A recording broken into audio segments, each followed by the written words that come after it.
All right, everyone. So this is a new vehicle I just purchased. This is for my business. I do IT support, and we need a service van to be out in the field. And I purchased this off of my buddy Luison. Thank you for selling me this vehicle at such a steep discount. He gave me a really good homie discount. If it weren't for him, I'd be kind of screwed because at the moment my other work vehicle is actually down because of the NOx sensors and a slew of other codes, and a potential transmission issue happened with my other work vehicle, so it's out of commission.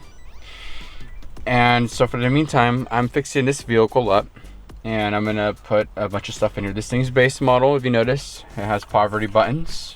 There would be a screen here, and there'd be a bunch of other stuff, but we don't need any of that. This is just a base model family van that could easily be repurposed into a work vehicle. So besides all the blabbing, let's get straight to the point. Let's go ahead and pull the cup holders out. You have to pull those out in order to get to the screws. Stick your finger down in the middle. Let me get the other camera out. So what you do, you stick your finger into that little groove right there, push down, and then pull the cup holder out slowly. Now that's out. There is a set of screws, I believe you have to take these off. No, I don't think so. You just have to pull this one off. Hold on one second. All right, we got that piece off. This is just the cover piece. Disregard that. Cheetos. And then now what we're gonna do is pop off the two Phillip head screws like so. Where's my, oh, I got lucky. Whew. I'm using a Craftsman bit on a Milwaukee. Okay, one right there. Okay. And then one right there. Okay. And now you should be able to start slowly prying, or like that, I guess, and stop this. And you're gonna go ahead and pull around like so. You could disconnect the wires if you're gonna do like something crazy, but honestly, I'm gonna leave it. I'm gonna leave it hanging. I'm just gonna leave it hanging. Okay, here's the stock radio. On the back of the unit, there's like a clip right here. Stick your pointer finger right here. Pull, and then this is the antenna wire. This should just pop right out. Just like that. There it is. If you ever wanted to see the back of your radio, this is it. This thing's essentially junk, but I'm gonna keep it here just in case I sell the van one day. I can just tell the client, hey, this thing has a messed up radio. So I believe this new one goes in like so. Did it come with screws? No. Oh, there's screws down here. All right, one screw will go in here like this. So there's 4 holes on the side on the aftermarket bracket. Now, the link will be in the description for all this stuff. The link will be in the description for the harness adapter, which I'll show in a second. But let's not jump too ahead. I want to get the mount on, and I want to get the antenna wire and the harness adapter through. What I'm going to do now is I'm going to grab my impact, go very slowly, don't even go full throttle, snug, and then again, snug. Okay, now that we have this out, let me show you guys what you guys need to be able to get your radio to work and your aftermarket radio to work in this car. It is right here. It's crushed by a bunch of stuff. This is a Metra harness wire. This is like a universal thing. It fits a variety range of vehicles. If your car is part of a vehicle group, chances are there's multiple vehicles that share the same adapter as this. When you go to the parts store, you can look here and it specifies exactly what vehicle works for you, and my vehicle is on this list, so I bought it. And I also googled to make sure to see this was the right part, and the SKU's right here, so I was able to match that to AutoZone, and I got this at AutoZone. But if there's an Amazon link, there's an Amazon link for it, but I picked it up at AutoZone. You don't have to purchase through my affiliate links. You can go through it, but if it's faster to go to the parts store and get it done, then it's faster to get it to the parts store. Now we're gonna go ahead and grab the adapter. We're gonna grab this. Now I'm gonna say this. If you don't have the money to buy this and you cut into this, do not do that. Do not do that. I'm gonna give you an example. Chevy vehicles have an anti-theft system and they have OnStar, and an idiot one time cut into this harness, put up an aftermarket radio. I saw this in a Yukon 2006, and the car started throwing codes like crazy. The OnStar and the anti-theft started going off like no tomorrow. Do not cut into your harness. I don't care if it's hard to find the adapter. Do whatever it takes to find the adapter that plugs onto like this. Cutting into the harness is gonna make the job 10 times harder. Do not do that. See how much easier and cleaner this is gonna be when I do this? So please do not cut into your factory harness. No matter how much you wanna save money or how impatient you are, do not do it. All right, everyone, so we know on this channel, a lot of the stuff that's done on this channel is on a budget. I mean, look at the van I'm in. I'm really on a budget. You can go to the parts store. I don't know what stores these came from, but I know for a fact this one probably came from Harbor Freight Tool Supply. Now, when you have your own aftermarket harness adapter, when you do it the right way, you won't need one of these to find power, okay? If you maybe if stuff isn't going your way and something isn't working right, but that's a really hard scenario for that to happen. So now, here's the box. This is a cheap little radio that you could also get. I believe this is a Walmart AutoZone radio. I don't know exactly which store supplies this, but it's actually brand new. And, well, brand new-ish, I guess. So it's brand new-ish, or maybe it just sat like that. But this is how a little cheap radio looks like. This is it. And that's gonna go right into that slot. Now, before we can put it right into the slot, we need to pull this out. This is already plugged in. Some of them might come with it plugged in, some of them don't. Now, this is how you're gonna make your life easier. If your adapter is similar to mine, or you have the same vehicle as me, separate these two from each other. The reasoning why is all these colors over here. This is for your speakers. This is what goes to each speaker inside of your car, the doors, the tweeters, etc. And then this side over here is the stuff that the car needs to communicate. Like I believe there's a wire here that gives consistent power. This is probably to maybe activate a subwoofer. I don't remember exactly, but it's pretty common. And this is, I know, power. This is probably for when you turn the headlights on, the screen changes light color and etc. etc. It's one of these two. And I believe this one right here off to the side is negative. So yeah, that's negative. It's just off to the side. So each harness adapter is going to be different. In some cases the black wire will be over here. In some cases it'll be over there. So I'm gonna have these over here. This is just for the sound. And what I'm gonna do now is I'm now gonna go ahead and grab the adapter that came off the radio, separate the colors. You see what I'm trying to do here? All you're gonna do now is you're gonna match. I'm gonna show you right here. I'm gonna pull my phone out. This camera isn't doing a good enough job. Sometimes iPhone does better.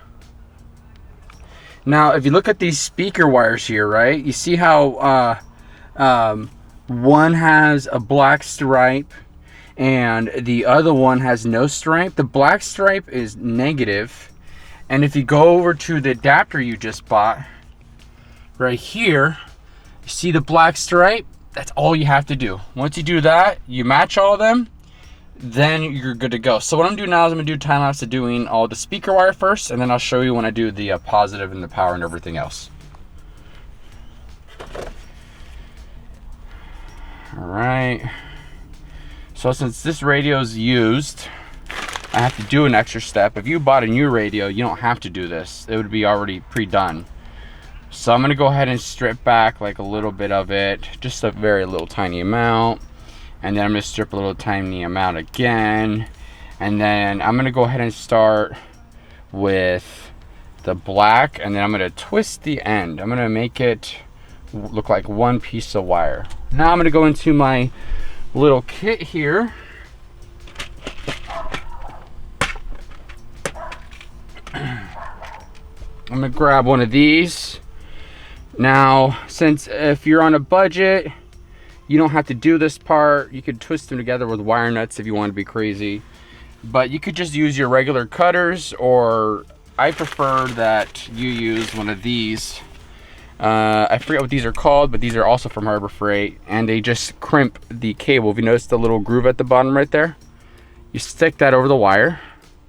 You get on the metal part right here, turn it this way, crimp down, let go, and if you did it right, it should stay in, just like that. Now you go to the other wire here, twist it off because it's already been pre-spliced. Stick the other wire into the other side of the tube. Grab the same tool again, or you could use these, but I prefer to use these because I want this radio to not cut out or have speakers cut in and out from loose crimp jobs. Tighten it, go loose. All right, go ahead, pull on it, you're good to go. So now I'm gonna do a time lapse of doing the rest of these. It's the same process. Black stripe goes to black stripe, solid color goes to solid color.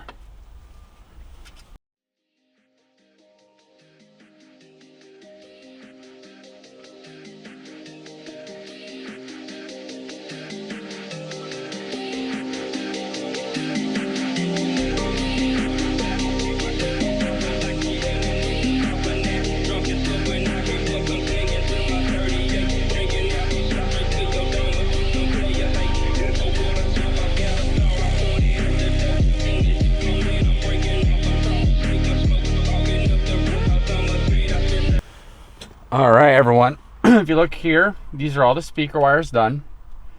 And what I'm gonna do now, this is totally optional. You do not have to do this. This is just for it to look pretty.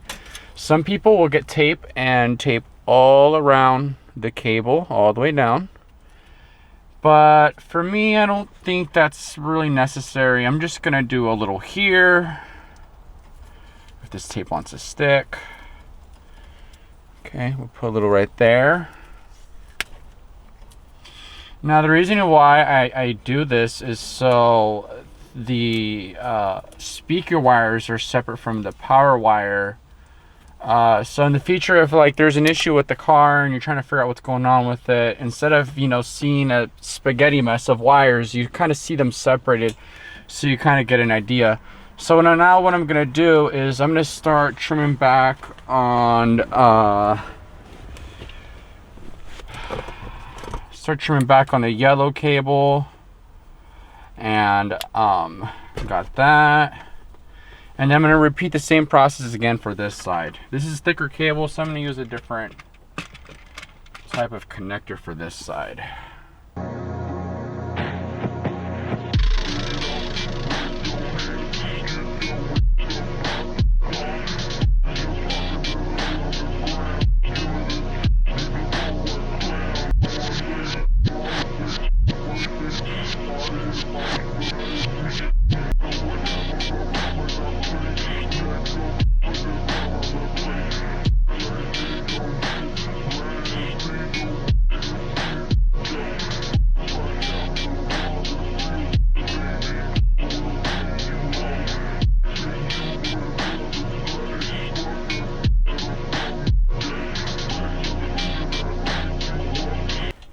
Okay, we just got it done here. You notice the black wire is kind of like, ah.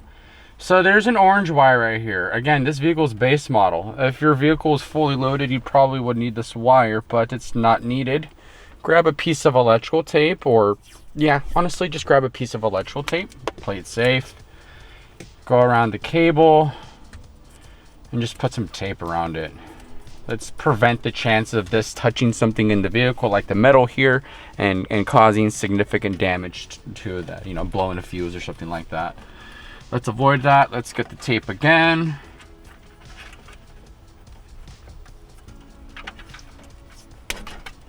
Cool. Let's get the tape over here on this side. Cool. And right there is a complete harness. Now we grab the radio, which one you want to pick, plug it in. And now I'm gonna slowly, you could plug the antenna in too, but to be honest, I really don't use the antenna in the car. So I'll plug that in a second. But for you guys out there, for the sake of the tutorial, some of you guys live in regions where you can't really get good cellular service, but there's good radio service. And then if your radio has the compatible port, you just plug it right into the hole on the back, and this one is just not plugging in, so it's not compatible, and I don't need a radio anyways. Okay, we plugged it into there like this, and then we're gonna go ahead and start the car up. First, I'm gonna put it into accessory to make sure see it was wired right.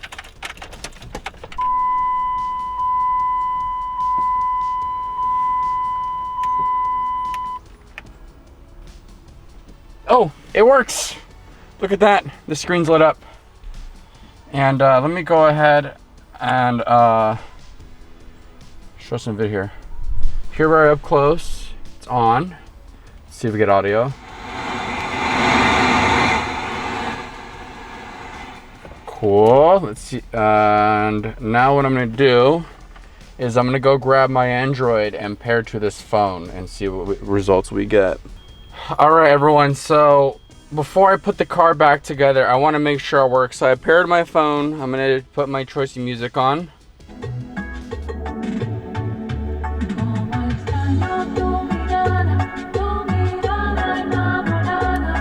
All right, cool. It works. Now I'm going to put the car all back together, and that should wrap up this video.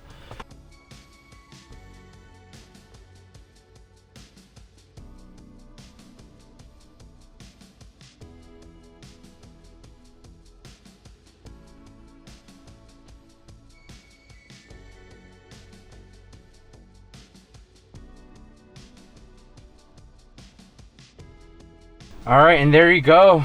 There is now a radio installed in my 2006 Dodge Caravan. So if you guys like this video, please leave a like, leave a comment below if you're doing this to your vehicle too. If you have a problem or question, leave a comment down below, and I will sometimes reply back to you in a timely manner. I usually reply back, but if I don't know, I'll tell you if I don't know. So that's all, you guys. Thank you very much, and I'll see you on the next one.